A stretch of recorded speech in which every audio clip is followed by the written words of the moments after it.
We're going to take a look at freestyle now and the next progression in our snapback series. So this is going to be focused on our left side, and we're now going to take away the fins. So remember, just as in with our right side, if you have seen that video or haven't seen that video, this will be a nice little sneak peek.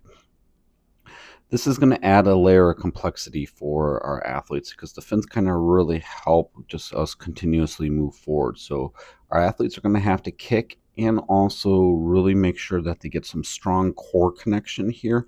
So that way they're not feeling like they're being wiggly or move and are able to continually feel like they're moving forward through the water. So let's go over some of the key items that we look for in our stroke here. So let's start out with the legs. We love seeing the feet be up here at the surface. We like seeing the white water, boiling water, thunder kick. Remember, it's all saying the same thing. We don't want to see the feet come out too high. So just at times here, our athlete can raise that foot up a little high right here. So that's just something we want to make sure. Keep everything wanting to be just pretty much just like at the surface level. So we want to be able to kind of kick just a little bit above it, because if we go way up or way down, that's not really going to be able to help us kick. We also look for a very what we call just natural bend in the knee. If we have excessive bending, whether that's too far up or too far under, we're not going to be able to keep the feet at the surface, and that'll be indicating a kick from the knee when we would want to see a kick here from the hip. Keeping those legs nice and long is really going to have a big impact on the body as it travels. Now, here, what we're going to want to watch, if we look in this frame, we really like where the athlete is keeping their head. Here, we're doing a really nice job of kind of keeping the head pushing off at the surface level.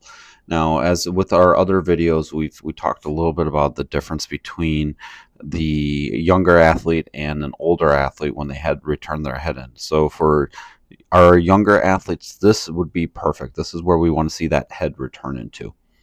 Now, stroking arm here is going to be up toward the elevated in front of us. Remember, we're going to want to make sure that we're going to want to watch just that we don't have any excessive drifting forward or backward. And then we're going to take a breath. Now here, the breath, we want to keep the head low. The cue is kind of like thinking about laying the head on a pillow. We see the goggle line here, and this is really good. Body positioning wise, we have the hips and shoulders here elevated. The other side then is going to be pointing down. Perfect. This is really what we like to see. And then what we want to see is just a quick return back into the water, aka that snapback.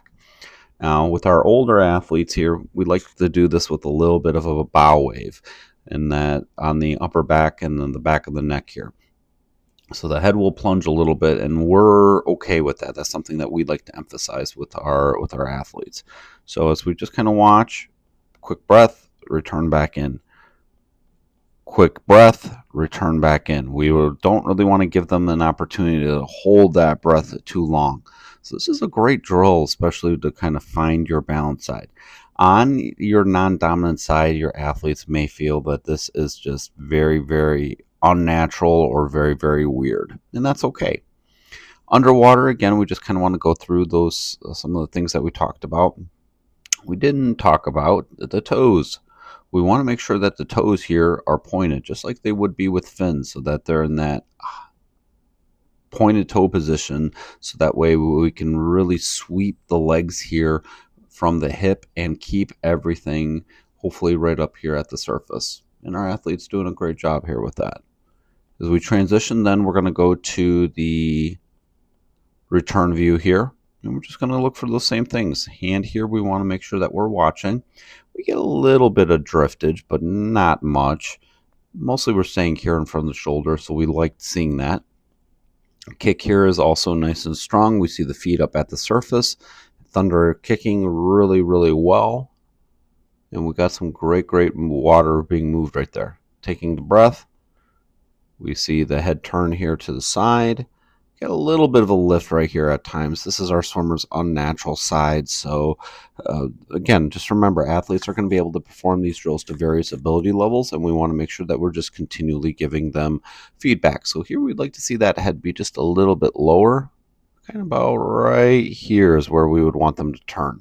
And then body position wise, hips and shoulders are popped, opposite side is down, and we return that head in. We're doing a great job. Actually, we really like the driftage isn't too bad here with this side. So we're going to shift then to an underwater view. We just kind of see that we watch that the legs are not too deep here under the body.